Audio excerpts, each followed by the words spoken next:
David, I have forgotten the title. Informed me again. Community Action for Climate Change. Involving climate change. So, David, whenever you're ready. Yeah, thank you and good morning. Normally, I sort of try and think through what is the message that I want to get across. And then sort of, I use some slides and I sort of lead people down a sort of narrow, winding path of logic, which sort of woke up in something of a panic earlier in the week, thinking I've got way too much material. And the question is, what do I want to talk about? Do I want to talk about it as if communities can do things for climate change,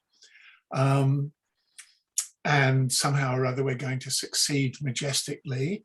Or do I want to present this as actually we're possibly on the brink of failure? You know, we are in a state of climate breakdown at the moment. Things are getting worse. We've all been watching the news this summer, you know, fires and floods and tornadoes and the like. And the picture isn't really that great. And what can communities do? I mean, we're learning more and more about the climate. And we sort of know that 70% of global emissions are caused by 100 companies whose constitutions and regulations require them to maximize profit. And you can say, oh, you're making 70% of the emissions. Would you like to stop that? But actually they're making the coal and the gas and the oil that we use, but we're the customers of those companies. So what am I going to do? And I wrote some pages and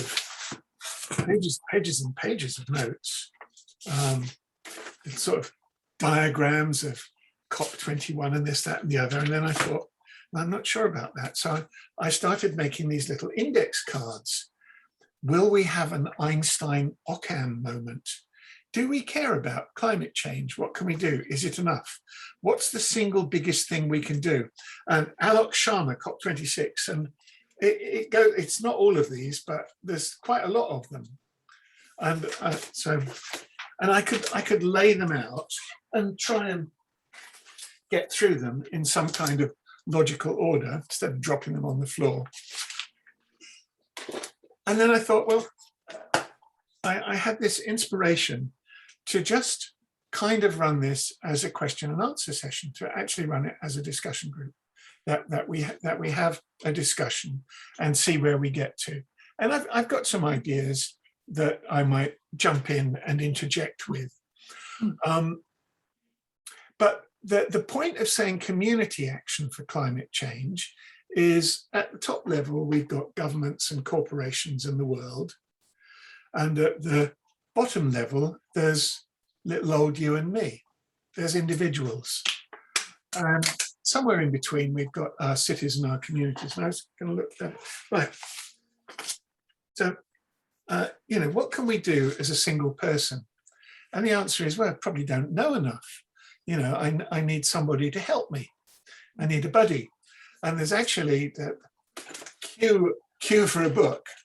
I've got a book here called A Carbon Buddy Manual, right?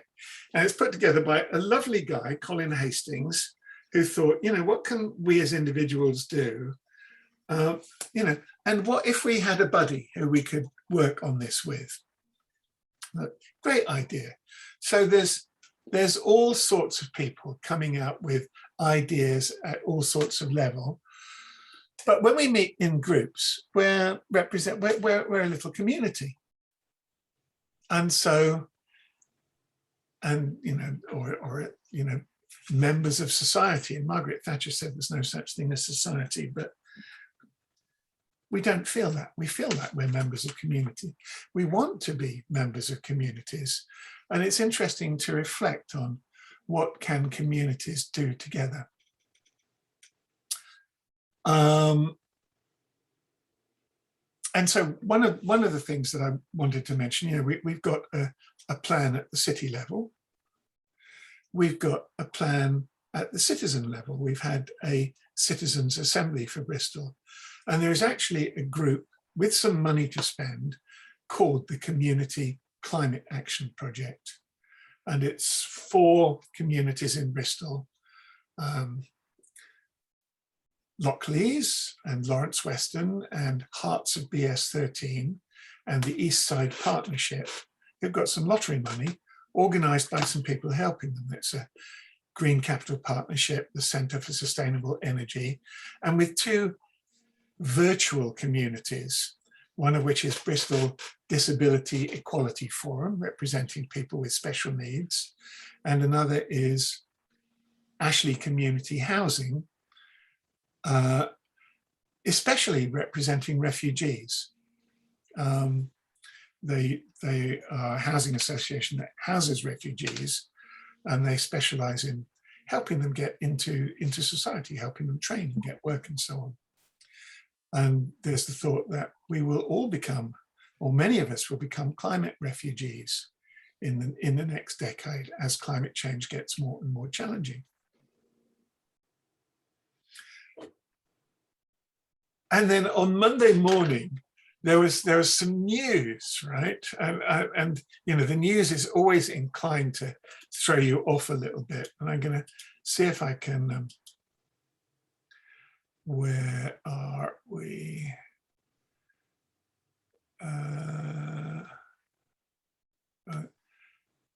I've almost keynote. Right. I'm going to share my screen, assuming I can. Right? Can you see this? Mm. Okay, so it's exciting news about the United Kingdom, where we're in competition with Hungary for worst place on installing heat pumps. Heat pumps come in 2 forms. They come in the form of water source heat pumps and air source heat pumps.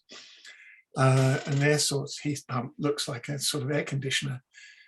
In fact, it's the opposite of an air conditioner. In fact, air conditioner manufacturers manufacture heat pumps, and you can run them both ways. You can run them to heat up the air outside your house and cool your house down, or cool down the air outside your house and warm your house up. It's the same heat pump. It's the same principle as a refrigerator. You've got a little motor going that's moving heat, and it's moving heat outside from your taking it from your radiator and warming up the room. And a heat pump does the opposite. It takes heat from the air and brings it into your house, runs your radiators. And we're not doing very well, even though there's a wonderful company in Cornwall that makes a heat pump the size of a shoebox. And Bristol is really doing a lot of work. You may remember the roadworks around Temple Meads were about putting in a district heating system. And the city are planning to run a heat network around the city, and it will run water around pipes. And you would have a heat pump in your house that would tap into this lukewarm water going around the pipes and heat it up, extract the heat, put that through your radiators. So there's plans afoot for that. And then, so that was Monday morning. Things happened thick and fast. So in Monday afternoon, we heard that the M25 was being blocked by protesters from a group that I had never heard of, and I don't know whether you, hands up everybody who had heard of Insulate Britain. Nobody. And they blocked the M25 on Monday, and they went on and blocked it again on Wednesday, I think. And they're a new group, and they're formed with the idea to demand. Now, have I got their demands in? No, I don't. They've got demands, and that is that the government organise a plan to insulate all the homes in Britain, and then go ahead and do it.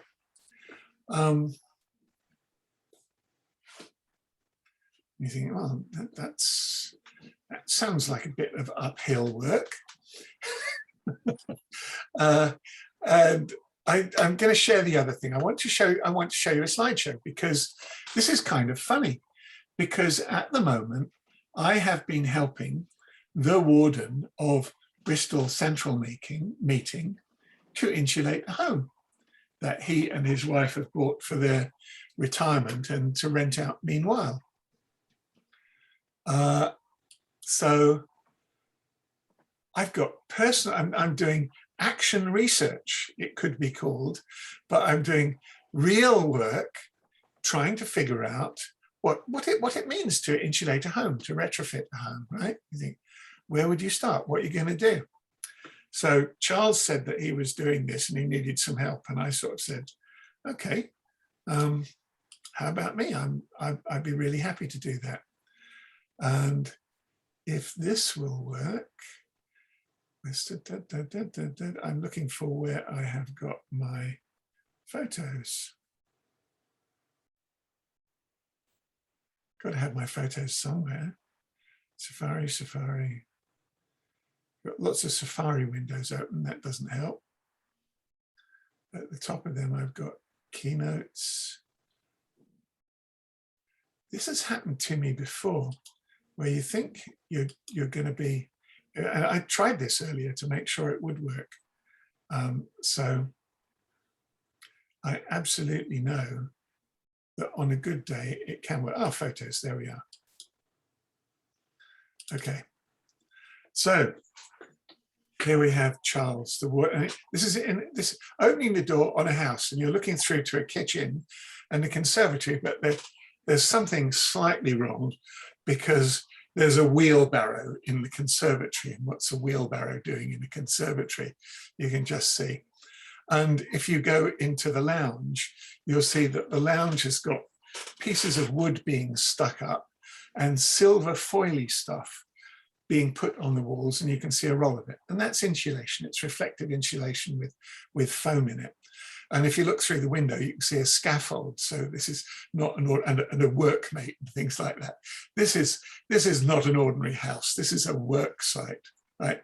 And I've got hundreds of photos, and I selected just a few last night, which sort of tell the story. So the main thing they found when they bought their house was that the wall ties, the ties that go between the inner and the outer wall, had rusted and rotted. And they all had to be detected and replaced. And that's what the scaffolding was for. And we were sort of using the scaffolding to paint the house as well. So that's a wall with the insulation cladding on, and it's about to, obviously, and then another layer of wood is added on top of the insulation, a wood frame, and then we put plasterboard, a beautiful plasterboard from Germany called Firmacell. Outside the house, there's piles of carpets and a skip. That was the first skip just before we filled it. And you can see the name of the house. And this is the kitchen, but there's something slightly unusual about the kitchen, which is that from where I'm standing, you shouldn't be able to see it. And you can sort of roughly see that a wall has been knocked out. So what you're seeing is ongoing chaos that I started joining in April. And there's the kitchen and the old lighting there. It sort of looks a bit normal. This is the first thing I did, actually. I built a couple of planters outside in the backyard, which I was very proud of for my first morning's work. And then we went back in, and this is the house with frames going up in the front and Charles's laser level. And oh yeah, I wanted earlier, in the earlier shot where you could see through to the back, you could see into a conservatory. I haven't got the shot, but you can see, if you can see a spot, spot the interesting thing about the conservatory, and the answer is, hasn't got a roof anymore. And the roof was deficient. It was just thin plastic sheets that you could see through, no insulation whatsoever. And so one weekend, Charles took the roof off, and I came in and went, ugh! And here's Charles actually working part-time, putting together a wind farm. and you can see wooden rails around the top there, around on which Charles mounted a roof. So it's the beginnings of the retrofit at the back. And the red frames there, the red timbers, are covering up all the pipes that are on the outside wall of the house. Don't look so great in the conservatory. You can see a window there. And this is where there was a little toilet in the corner, and it's starting to be framed in. And there's the roof got insulated panels going in. So it's got actually got sort of a thermal roof, and working away, Charles holding up tools. And that's quite scary when Charles is actually on the roof there putting in pieces, but we just kept going, and that framing there and some framing inside the house starts to become covered up. Suddenly the wall is covered with Fermacell and it's been insulated. You can see the floor looks really grungy, with sort of bits of drain there and everything, but you just keep working away, and the insulation's been covered up inside the house. And there's an old fireplace being covered up, and another fireplace being sort of framed in and made gradually less ugly and rather more beautiful. So it's become a little feature in the house.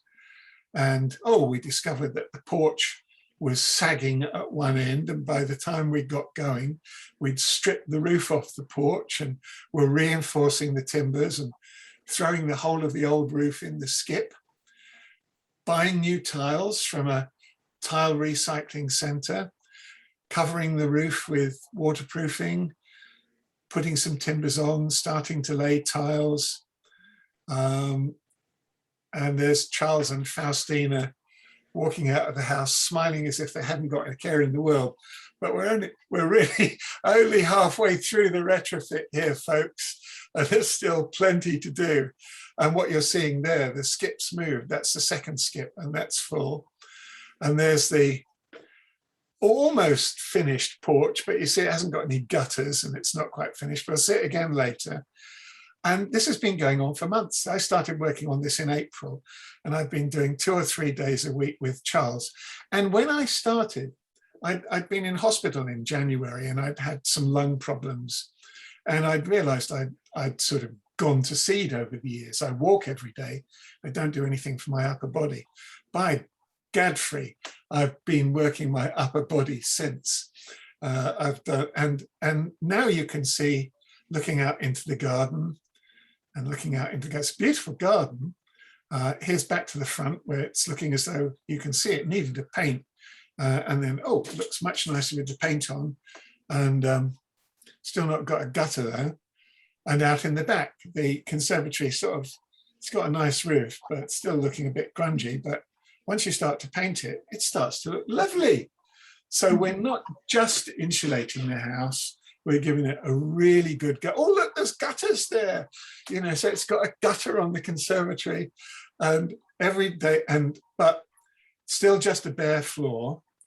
And in the conservatory, a bare floor. But look, we're starting to put insulation on the floor. And then block board ready for a final floor. So this Dean Smart, you reckon that Dean came out for a couple of days and did amazing work in the garden.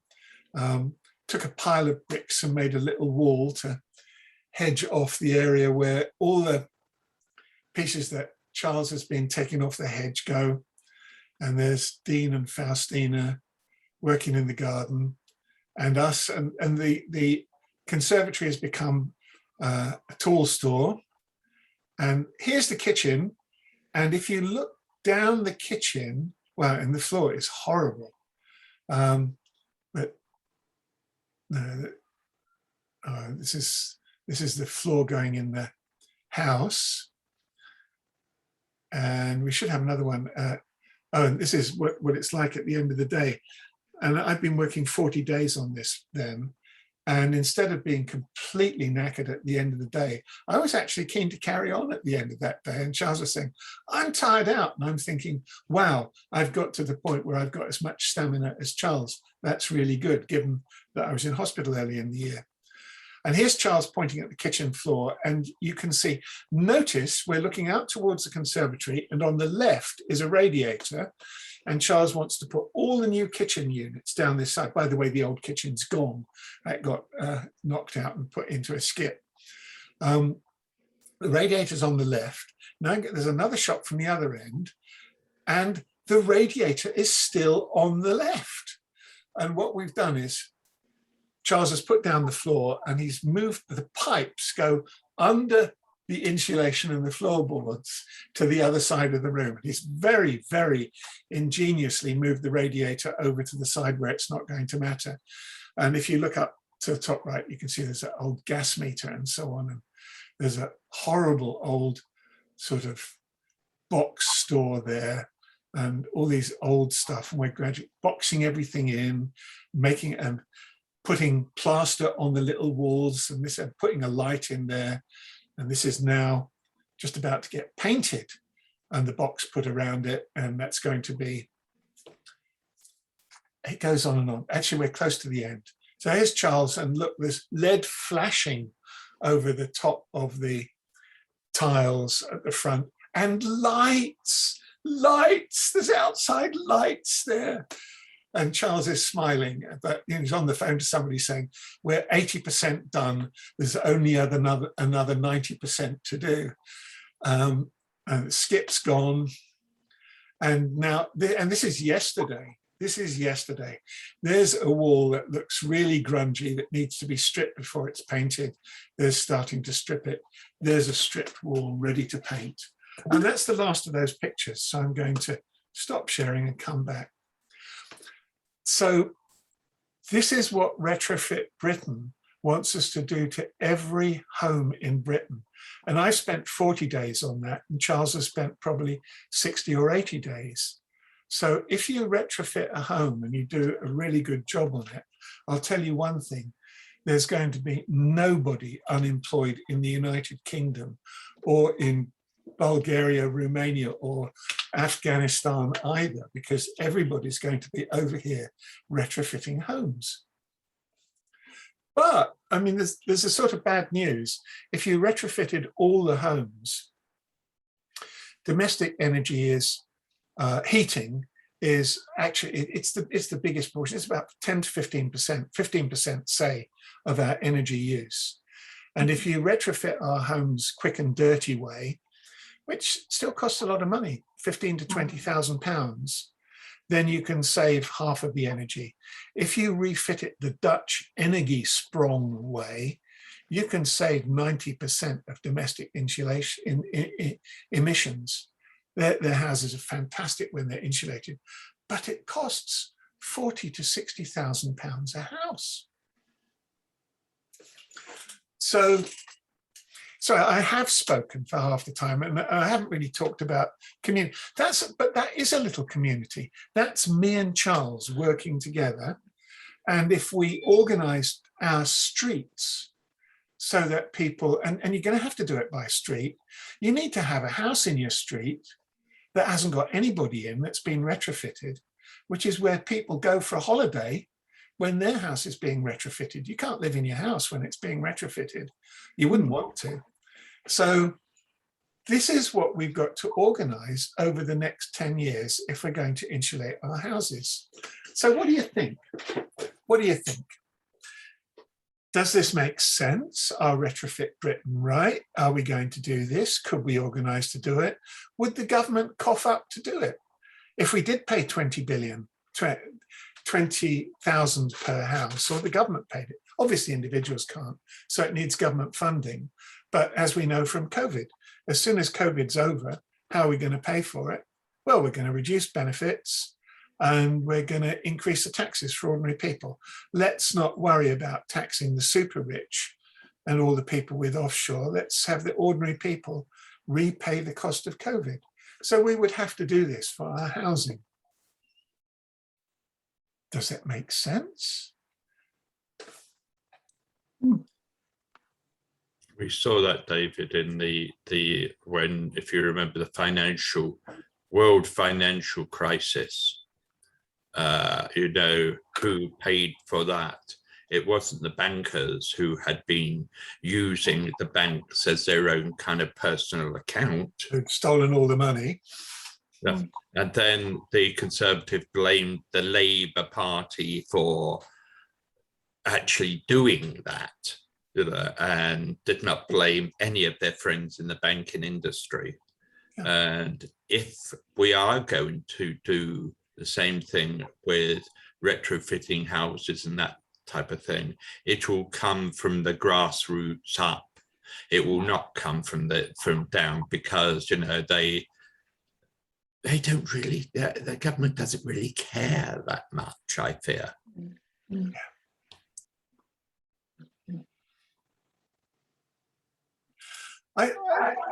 They have a legal duty to care, of course, because we've made commitments at the climate conferences, but how they go about caring, actually the legal commitment is to reduce emissions. And I sort of regard that as a little bit short-sighted. One of my questions is, will we have an Einstein moment? And by which I mean Einstein said a couple of things, said a lot of things. Nearly all of them were wise as well. Although he was a happy man, he had a lot of fun, he was very wise and brilliant physicist, but he said, the significant problems that we face cannot be solved on the level of thinking at which they were created. And we're saying, oh, we've got climate change coming. That comes because we've got too much carbon dioxide in the atmosphere. And I've got slides with all this in, right? I could take you through that whole story. We've got too much carbon dioxide in the atmosphere acting as a blanket, holding the heat in. In fact, we need that. If we didn't have carbon dioxide and water vapor in the atmosphere, the planet would be fully 50 degrees cooler. The planet is way hotter than it should be. And it's because evolution has given us this blanket to hold the heat in, to allow life to grow. But we've overstoked that engine a little bit, and we're heated up a bit too much. And so we thought, oh, well, we've got to stop that. We've got to cool it down. We've got to stop making those emissions. And just going a little bit further on from there, it's like, well, where did these emissions come from? Well, they came from burning fossil fuels. How much fossil fuels have we burned? There's 2 trillion tons of carbon dioxide in the atmosphere that shouldn't be there, alongside all the slightly more carbon dioxide that should be there, and it's keeping us toasty warm, but not too hot.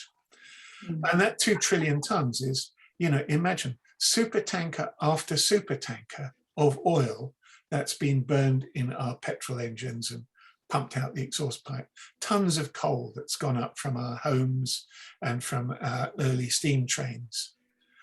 And what we've got to do is, obviously, we've got to start using renewable energy instead of coal and oil. And my thought is, by the time you've converted your home, you know, you could insulate your home and it would only halve the heating emissions.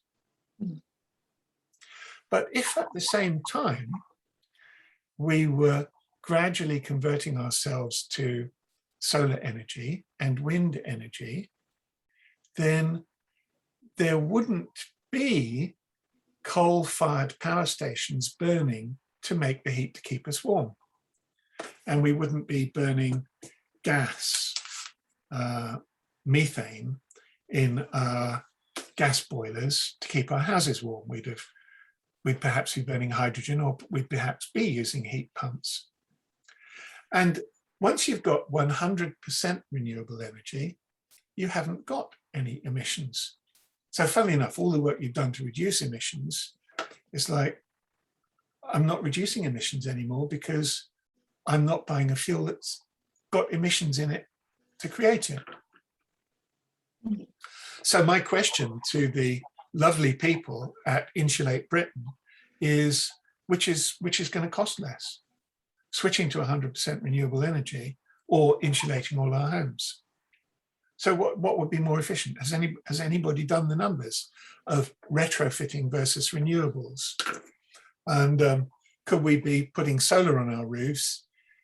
In fact, we found out in Lockleys, when I did an experiment a few years ago, that when you put solar energy on people's roofs, it generated as much energy, electricity, as that house was using in a year. So you got as much energy from it. So that's reducing emissions, except that, of course, it's not making the electricity at the time that you need it. So you need to store it in the grid and so on. But this is what we have. This is what we have to be doing as communities, is running lots and lots of little experiments. And this is happening around the world already. We've already got the results, in fact, about what would be the best way to decarbonize. And then we do it at the individual level, we do it at the community level, and we do it at the city level.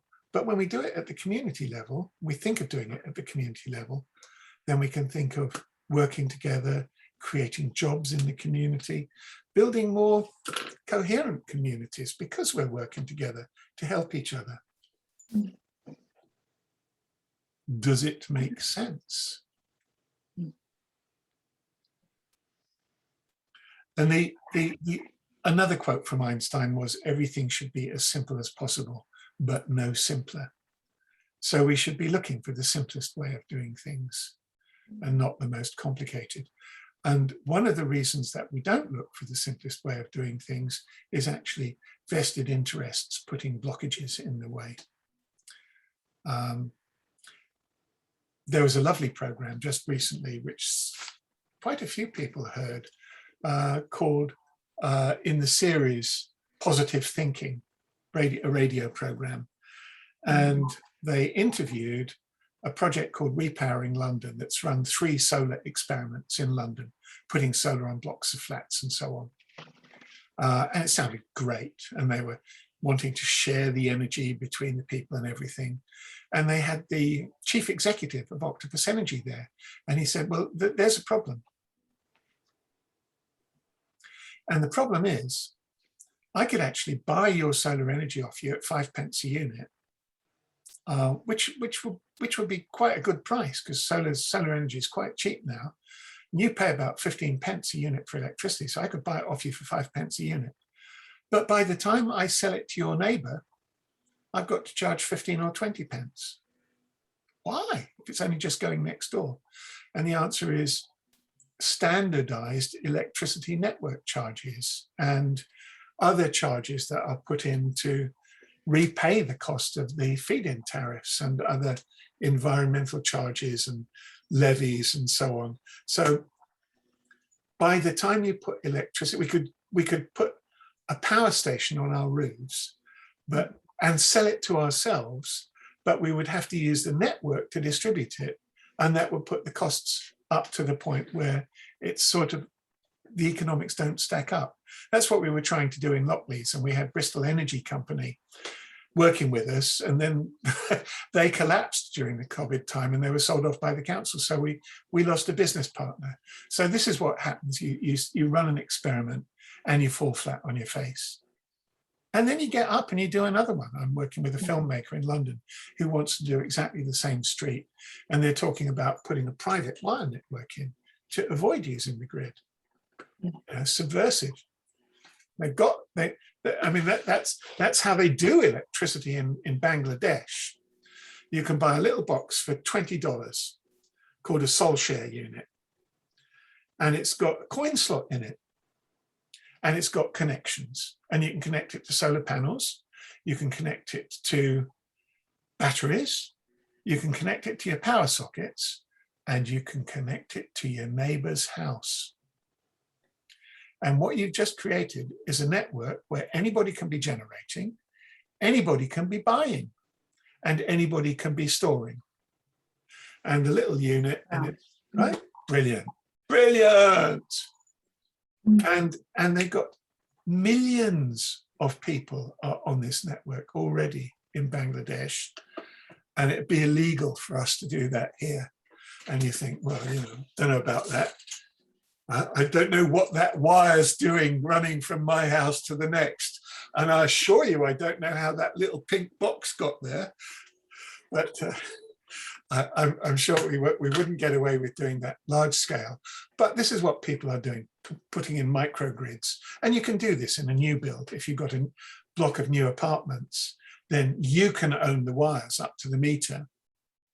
And you can, you know, just have one electricity bill for what's going in and out, and you can share the price out between the people, and one big solar array on the roof, and you're into energy sharing.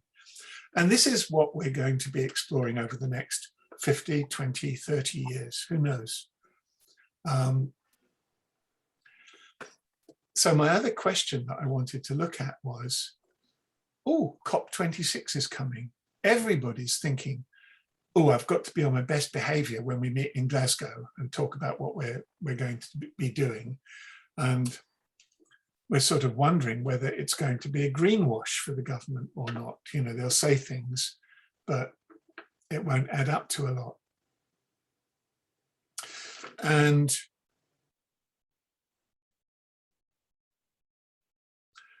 And so we're,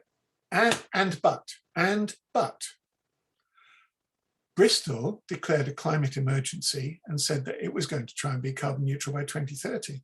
That's far better than the Paris Agreement, which was reducing emissions a lot by 2050. Bristol said we're going to eliminate them by 2030. I haven't figured out how yet, but said we're going to do it. And so have other cities in the UK. So one thought is, why not get all the mayors of all the core cities, and we have a core city group, it's called Core Cities UK. And it's a collaboration of 11 cities, excluding London. Add in Sadiq Khan, and you've got around a dozen. I have to add Jesus in as well to shift from, well, Boris, add in Boris, and you've got Jesus and 12 disciples, but Boris maybe isn't the best Jesus in this case. But if the core cities all stood up at COP26 and said, guess what? We're taking the UK carbon neutral by 2030. That would be a great signal to tell the world. Not we're faffing around about what we might or might not do by 2050, but you know, 80% of us live in the core cities, and the core cities have already said we're going to do it. Haven't quite figured out the plan yet. So it's being suggested, it hasn't been accepted, but it's being suggested that the core city mayors do this. And I talked to our regional mayor, Dan Norris, and he thinks it's a fine idea. So, you know, it could happen. And so the question is, if that's the best thing that I think, the thought was, what's the biggest and best thing that we could do right now? And the answer was, you know, make a splash at COP26 to inspire everybody else and pull ourselves together. What would our plan look like? Well, let's pull together the community plan and the citizens' assembly plan and the city plan. Let's have them work together, and let's go and talk to our local pension fund and see if they want to pay for this. Because if you insulate homes, it costs £20,000 a house, and you can't charge people because their energy bill's gone down. But if you put renewable energy in, it costs, I think, about half that per house. But you do charge people for the renewable energy. So it is being paid for. But what you charge them is half what their energy bill was, because the renewable energy costs less. So that's kind of a logical plan. So I'm sorry, I've interrupted myself and stopped you from talking, but that's the garden path I wanted to lead you down in this talk. And I was kind of, I could have done it with slides, but I thought, and I've got the slides, and I've done the maths on how much renewables cost and how much insulation cost. So I think it's up to it's up to us. You know, who are the best people at running social change, instituting new social movements? Well, if you had a list of the top 5, Quakers would have to be in there somewhere, and I don't think they'd be number 5. I think they'd be right up in the top 3. Maybe they'd be top 1.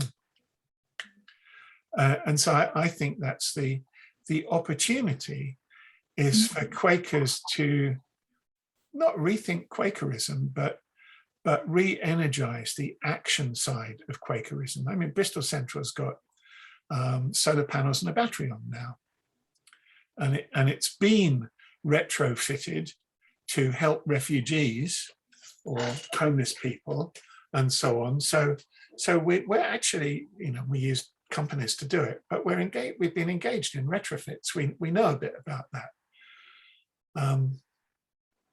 So does that make sense? Yeah. And you know, what questions do we have? How would we go about organizing to make things happen more effectively in our community? How many people would need to be retrained to start this initiative? Well, that's an interesting question. And funnily enough, because of, you'll have heard this piece of news, for the first time in historic record, we've got 1 million jobs on offer, not unemployed, 1 million jobs looking for people, because we've done Brexit so that we can stop people coming into the country. Oh, that was a good idea, wasn't it? It really worked really, really well. That's what it had. Great, you know. Now we haven't got lorry drivers to get food to our supermarkets. That wasn't because of COVID. It's because of Brexit. We'd need to train a lot of people, and we didn't need to invite people to come and join us. I mean, to do a street full of houses, Charles and I have done 100 days work on that house. Now we've gone over the top, but it turns out that as soon as you start thinking, I'm going to insulate the floors and the walls, you think, but the whole house is a bit shabby. Why don't we do it up? And it's not worth much more if you just insulate it. But it becomes worth quite a bit more if you remodel it and do it and fix it up and make it nicer. So you choose to do that at the same time. It's the only way that it works. So you do spend the more so that you've done 10,000 quid's worth of work to cut your energy bill that will pay for itself over 40 years, but you've done another 10,000 quid's worth of work to make the house worth 20 or 30,000 pounds more. But what you're doing then is you're learning building skills, and we're just on the verge. Bristol has started building homes on land that the council is leasing to the communities for nothing. And so and the biggest part of the cost of a house is the land cost now, or the inflated cost of a house. So if you let somebody have land for free and they build a house on it and they don't sell it, they rent it, the rent can be quite a lot lower than market rents. So there's all sorts of crises that we could be solving by putting unemployed people to work exactly at the time we haven't got any unemployed. How can we get more unemployed? Use artificial intelligence everywhere to do the non-manual work, and use robots where you can. But you know, you won't get a robot retrofitting a house for a while.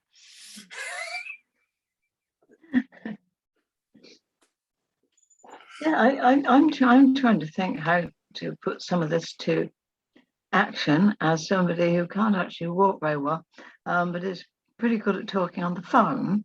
I live in a street of Edwardian and Victorian houses, about half of which, at a rough guess, are divided into flats and even bedsit, I think, and a few rather more upmarket nice houses. And I'm thinking about how to inspire the street to be doing. Some people have actually already got solar panels, but not many. Brilliant.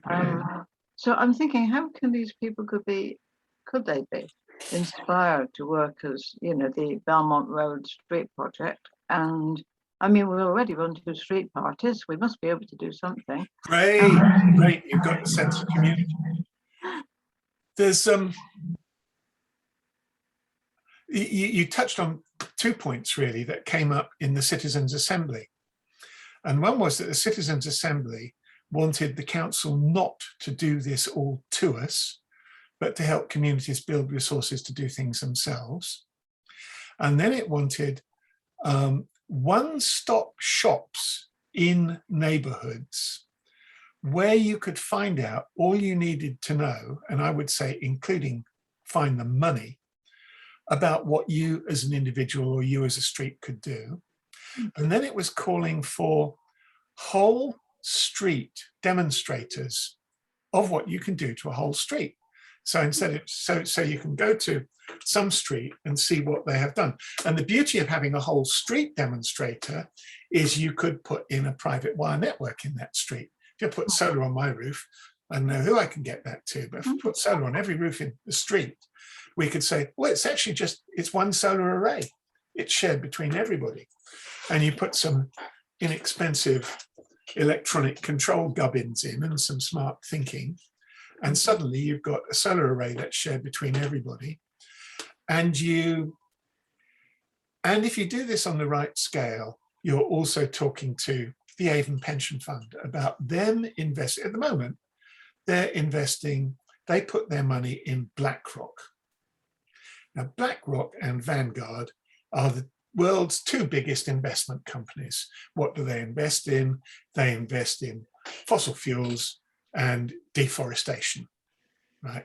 Industrial agriculture, chopping down forests to grow palm oil and soy and corn to feed cattle so that everybody in the world can eat as much meat as possible. God, when will we ever learn? But so pension funds have been taught by BlackRock and Vanguard that you're safest putting your money with us. We'll look after it properly. It's zero risk. And actually, it's 100% risk because they're guaranteeing to put the money into work that will destroy the planet. Now, imagine that you're a pension fund and you said, on the other hand, we could use the money to invest in renewable energy. Yeah, but not just anywhere. We could invest in renewable energy in Bristol. And if we invested in renewable energy in Bristol, would that do anything? What would the return be like? Well, you'd get a return on your investment. It'd be all right. But you'd have jobs for your children doing the energy retrofits and installing the solar in Bristol. You'd have clean air for your children to breathe, less respiratory disease, fewer people dying, and you'd lower everybody's energy bills. Well, that sounds all right. And very much so, Patsy, you could be in your local pop-in centre, one-stop shop, telling people this, right? And I mean, in 55 minutes, a bit less because we started a bit late, we've gone through a workable plan for the city. And, we could go through the arithmetic of what renewable energy is, but it would cost about $1 billion or $500 million to energy retrofit the country, but it only saves 15% of the emissions. Sorry, $500 billion. It would cost less than $1 trillion to convert the whole country to 100% renewable energy and eliminate all the emissions, whilst all our energy would only cost half as much. So it's like, well, why wouldn't you do that? And the answer is, well, Vanguard and BlackRock haven't figured out that that's a good idea yet, because it isn't for them. And certainly the oil companies haven't figured out that it's a good idea, because they're saying their projections say we're going to be making money forever from selling oil. And other people are saying, well, once you've got 100% renewable energy, I don't think you are. I think the value of your company is going to collapse. So it isn't that you should be burying your head in the ground. You should be talking very, very intelligently with everybody you can about a just transition from fossil energy to renewables. Just like Maggie Thatcher needn't have just shut the coal mines. She could have got the coal miners involved in North Sea oil and gas. That would have been a just transition. But she wanted to destroy the unions as well. Bless her, fair enough. But we have a new agenda, which has to be more humane, and a new opportunity to switch from smarter fossil fuels like oil and gas, which are smarter than coal, but to very smart renewables, which don't make emissions like oil and coal and gas.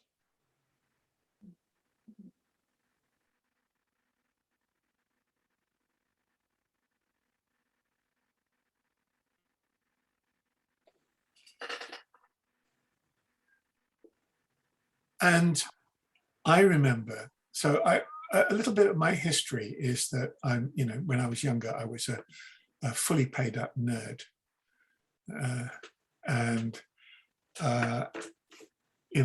I was working in the computer industry because I thought computers were the future. And I eventually got myself headhunted to go to California. And the guy who ran the company, by chatting to the president of the company who I found at a party and telling him what his company could be doing. He said, "Well, do you want to come over to California and tell us how to do this?" And I went, "Oh yeah, yes, I do actually." And he said, "How do we do that?" And I said, "Well, I need a green card, but you've got lawyers, they'll do that. And I'll need some money to get over there." And he said, "How much? And would $6,000 do?" And he offered me $6,000. And I thought, I just need 2 suitcases and an airline ticket, right? So I had a party. I hired a barge and we had this monster party on the River Thames. And I've got friends who still remember that. It was the greatest party. You said you were going to the United States and you said that one day we'd all be using computers. And we all thought you were mad, right? And in our wildest dreams, the computer nerds, a computer nerd's dream was of a computer that had 1 million bytes of memory and 1 million dots on the screen and could do 1 million operations a second.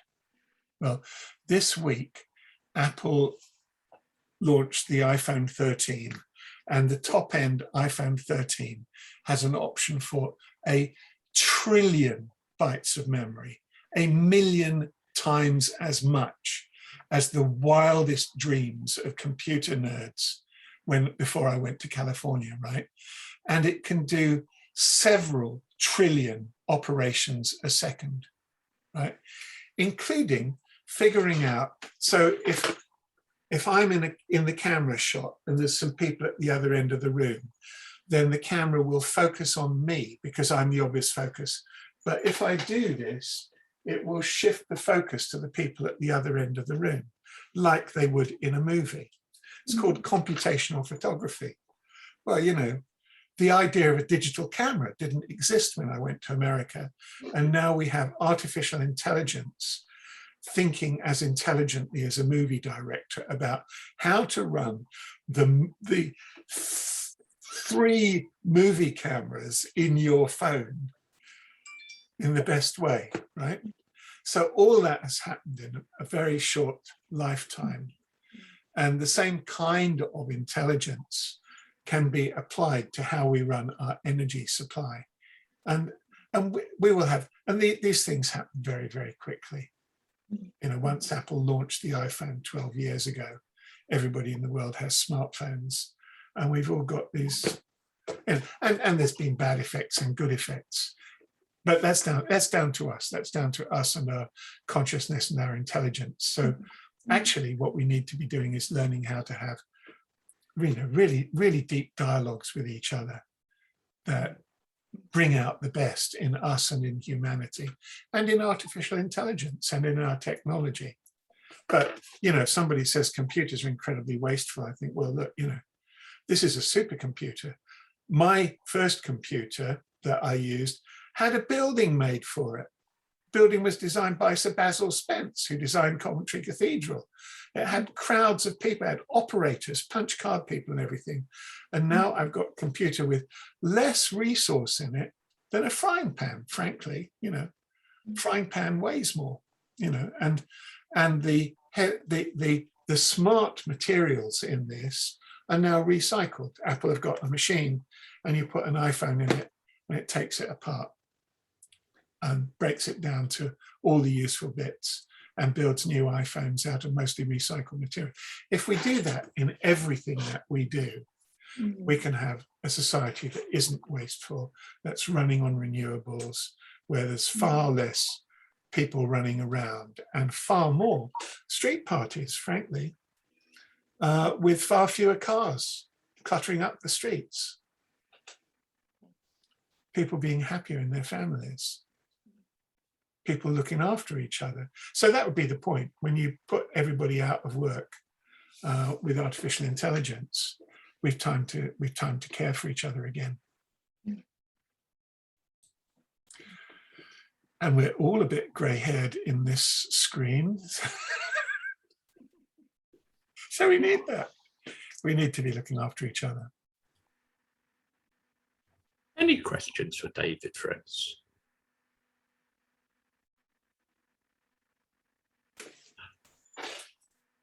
Well, at that wonderful utopian moment, I think it nearly comes us to a natural ending. Well, thank you. I feel quite inspired anyway. I'm going to be thinking about ways to get my street thinking. Great. Well, thank you, everybody. It's really beautiful to have this forum and to be able to think together and to create the opportunities for us to sort of, what would I like to talk about with a small group of people? What could we think about? How can we spread that out? And it's lovely that you want to spread the message, Patsy. That's great. Thank you, Rosie. Thank you, Graham, Patsy, Ray. Thank you very much, David. Oh, somebody has to, oh, that's it. Yeah.